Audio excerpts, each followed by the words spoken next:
سبحان اللہ وبحمدہ سبحان اللہ العظیم۔ ان الحمد للہ والصلاة والسلام علی رسول اللہ۔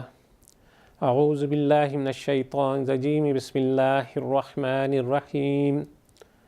قال اللہ تعالی فی سورہ الحج: الذین ان مکناہم فی الارض اقاموا الصلاة وآتوا الزکاة وامروا بالمعروف ونہوا عن المنکر وللہ عاقبۃ الامور۔ یہ وہ لوگ ہیں جنہیں اگر ہم زمین میں اقتدار بخشیں گے تو وہ نماز قائم کریں گے، زکوٰۃ دیں گے، نیکی کا حکم دیں گے اور برائی سے منع کریں گے، اور تمام معاملات کا انجام کار اللہ کے ہاتھ میں ہے۔ ناظرین کرام، اس آیت مبارکہ میں اللہ عز و جل نے اسلامی حکومت کے نصب العین کو کھول کر بیان فرما دیا ہے، اور پھر ان لوگوں کو جنہیں کہ زمین پر اقتدار عطا کیا جاتا ہے، اختیار اور تمکنت بخشی جاتی ہے، جنہیں اللہ کی مدد، اس کی تائید، اس کی نصرت حاصل ہوتی ہے، ان کی صفات یہ ہیں کہ دنیا میں اقتدار اور اختیار ملنے پر وہ رب کے آگے جھکنے والے بن جاتے ہیں، نماز کا نظام قائم کرتے ہیں، ان کی دولت عیاشیوں اور نفس پرستی کے بجائے زکوٰۃ اور خیر کے کاموں میں لگتی ہے، ان کی حکومت نیکی کو دبانے کے بجائے اس کو فروغ دینے کی خدمت انجام دیتی ہے، اور ان کی طاقت بدی کو پھیلانے کے بجائے بدی کے دبانے میں استعمال ہوتی ہے۔ اللہ عز و جل کے فضل و کرم سے مسلم معاشرہ اپنے تصورات، اپنی اقدار کی حد تک اب بھی معروف کو معروف ہی کہتا ہے اور منکر کو منکر ہی تسلیم کرتا ہے، لیکن عام انسانی معاشرے کی یہ صورتحال نہیں ہے۔ اب بعض منکرات کو اس معاشرے نے برا سمجھنا چھوڑ دیا ہے۔ آج امت مسلمہ کے سامنے یہ بڑا چیلنج ہے کہ اسی پوری انسانیت کو راہ فطرت یاد دلانی ہے۔ دنیا جو کہ معروف کو بھول چکی ہے، اس دنیا کو یاد دلانا ہے کہ معروف کیا ہے۔ دنیا نے جن منکرات کو گلے لگا لیا ہے، ان کی قباحت سے، ان منکرات کے شر سے، ان کے انجام بد سے اس معاشرے کو آگاہ کرنا ہے۔ دنیا کو منکرات کے چنگل سے نکالنے کی پوری کوشش کرنی ہے، اور یہی حقیقی انسانی خدمت ہے۔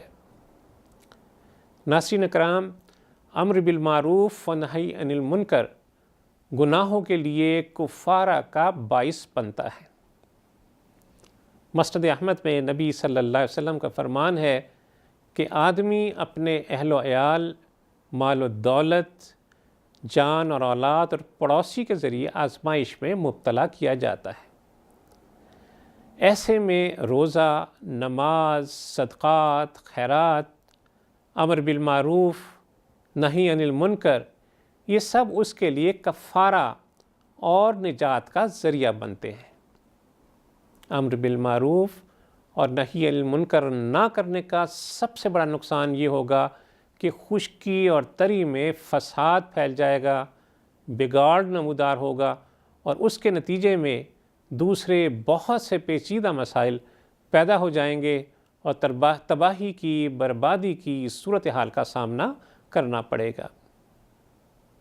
یہ عذاب الہی ہوگا، جیسا کہ قرآن میں فرمایا کہ وَاتَّقُوا فِتْنَةً لَا تُصِيبَنَّ الَّذِينَ ظَلَمُوا مِنْكُمْ خَاصَّةً، اور بچو اس فتنے سے جس کی شامت مخصوص طور پر صرف انہی لوگوں تک محدود نہ رہے گی جنہوں نے تم میں سے گناہ کیا ہو۔ متفق علیہ حدیث ہے جس کے راوی حذیفہ رضی اللہ تعالیٰ عنہ ہیں، رسول اللہ صلی اللہ علیہ وسلم نے ارشاد فرمایا کہ قسم ہے اس ذات کی جس کے ہاتھ میں میری جان ہے، تم بھلائی کا حکم دیتے رہو اور برائی سے منع کرتے رہو، ورنہ قریب ہے کہ اللہ عز و جل اپنی طرف سے عذاب بھیج دے، اور پھر تم دعائیں کرو گے مگر تمہاری دعائیں رد کر دی جائیں گی۔ اللہ عز و جل سے دعا ہے کہ وہ ہمیں امر بالمعروف و نہی عن المنکر کی توفیق عطا فرمائے، ہم سے اپنی نظر رحمت کو نہ ہٹا لے، ہماری لغزشوں سے صرف نظر فرمائے، ہمیں حالت اسلام پہ زندہ رکھے، حالت ایمان پر اس دنیا سے لے جائے۔ وصلی اللہ تعالی علی خیر خلقہ محمد وعلی آلہ وصحبہ وسلم۔